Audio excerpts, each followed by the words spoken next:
Hey, what's up, YouTube? True here coming at you with a new vid. Sorry I've been gone for a few days, guys. Been super busy with the card store, learning a few new things about the business, getting some things ready for customers and for you guys as well. Been doing a lot of play testing with some different decks, including a revised Dark Magician. Hint, hint, wink, wink. Whoops, battery's getting low. Guess that means I'll have to make this video fast. But today I wanted to put a stop to all that and take a moment to talk about Lawn Mowing Next Door, as I'm sure anybody in the Yu-Gi-Oh community is aware of, especially if you've been on YouTube for the past few days. This card's amazing. It has a lot of potential, and it looks like it's going to bring a lot to the competitive table in the Yu-Gi-Oh community. And today, I kind of want to be the voice of reason. And I truly think that this card is not going to get to see a lot of competitive play, and that is because, of course, I think that Konami is going to smack it in the face once it hits TCG. Now, I'm not hating on this card. I think that what this card offers to the competitive community is freaking awesome.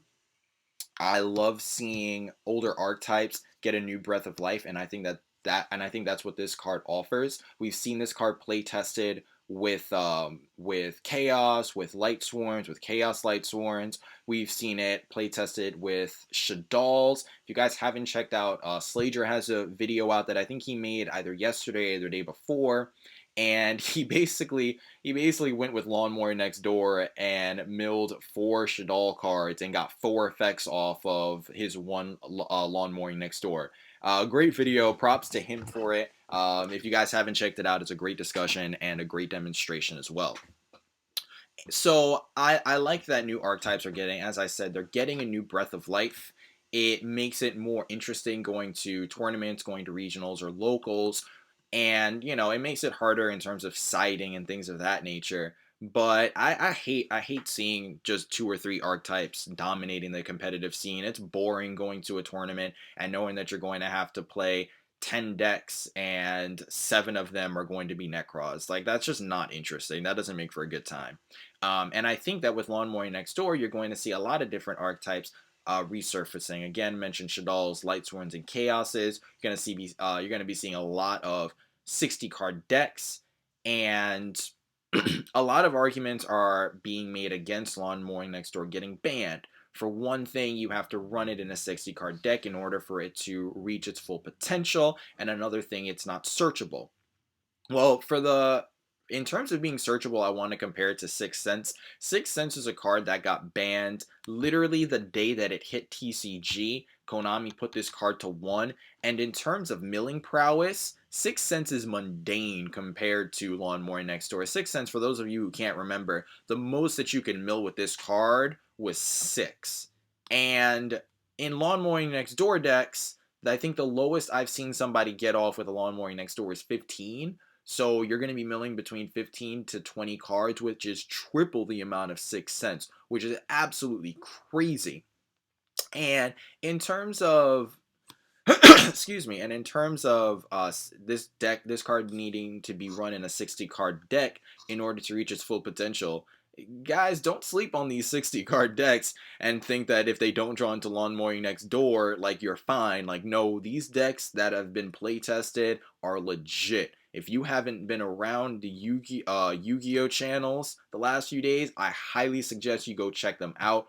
Go check out Mega Capital G, as I'm sure many of you guys know. He's awesome. Go check out Sladra. There are tons of playtesting examples of 60 card decks not going to Lawn Mowing Next Door and still going off.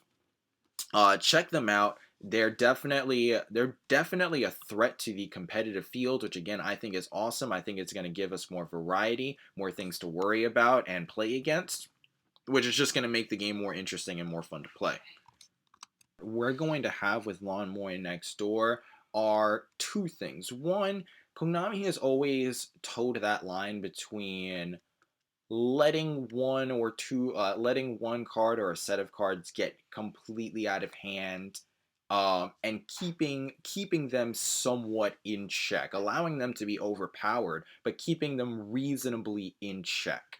And again, you can make the argument that Konami has crossed that line. Shadal Artifacts, oh my goodness, I'm not even going to talk about how much I hated that deck. I don't think anyone in the competitive community will ever forget the Rule of E-Dragons or Spellbook of Judgment, which followed along that same time period, and of course Necros with Jin Releaser of Rituals. Those are definitely moments in Yu-Gi-Oh! Competitive history where you could say that Konami definitely let one card or two or a set of cards get completely out of hand.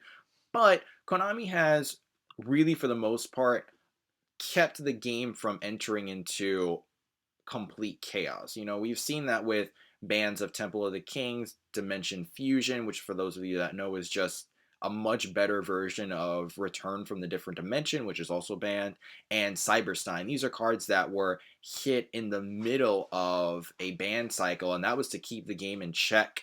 These were cards that had effects that for their time period were just completely ridiculous and completely overpowered, allowed players to rip fusion monsters from their extra deck without going through the normal summoning conditions and things of that nature. And I think Lawnmowing Next Door, it definitely threatens to do that. It definitely threatens to be that one card that really dominates the competitive community, depending on how people play it. And guys, people have only been playtesting this for like a few days now. Just imagine what's going to happen in a couple of weeks. And I really think that this card has the potential to be just a one card like killing machine, basically, if it's run in the proper deck and if it's played properly. The other thing that I think Konami is going to have an issue with when it comes to Lawnmower Next Door is the fact that it's giving older archetypes a new breath of life. Again, we've seen it play tested with Blackluster, I'm sorry, Chaos decks, Lightsworn, Shadalls. Again, go check out Slager's video, it was awesome. And what that means for Konami is that they're not going to be making as much money off of players as they normally would, because these people are going to be going back to older archetypes that either are not going to get any new support at all or aren't going to be getting new support for another few years, etc. And of course, Konami loves their money more than they love us. I don't see them allowing that to continue for an extended period of time. And those are the two major reasons why, again, I think Lawnmowing Next Door isn't going to see a lot of competitive play for an extended period of time. I do think that it's going to get hit relatively quick. And again, that's not that I'm hating on Lawnmowing Next Door. I love that Lawnmowing Next Door is bringing more diversity to the competitive field, but I'm kind of going to be the voice of reason. I'm kind of going to say this is a ridiculously powerful card, and long term, it's going to cost. It could. Let me rephrase that. It could cost Konami. It could prevent Konami from making profit in the long term. So let me know what you guys think down in the comment section below. What do you think about Lawn Mowing Next Door as a card? Do you think it's going to get a lot of competitive play? Do you think Konami will give it the opportunity to see more competitive play and not put it on the ban list right away? Again, let me know what you think in the comment section below. And as always, thank you for watching. Please like and subscribe for more. What's up, guys? This is True Hero. Thanks again for watching the video. And once again, if you enjoyed it, please like and subscribe and leave comments in the comment section below. I always love to hear you guys' thoughts about what I can do to make the videos better, and give me some suggestions for videos to do in the future. And as always, going to throw out some merchandise, some cards that we have available to you guys.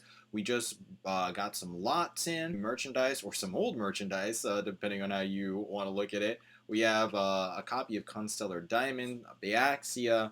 We got a playset of Pot of Dualities up for you guys, and of course, other cards that came from more recent material, like the Dark Illusion. We have 2 copies of Nirvana. We've got a whole bunch of Metalful Gold drivers for all you Metalful players out there. So if you guys are interested, a link for you guys to check out in the description below. Please check it out. And once again, thank you for watching.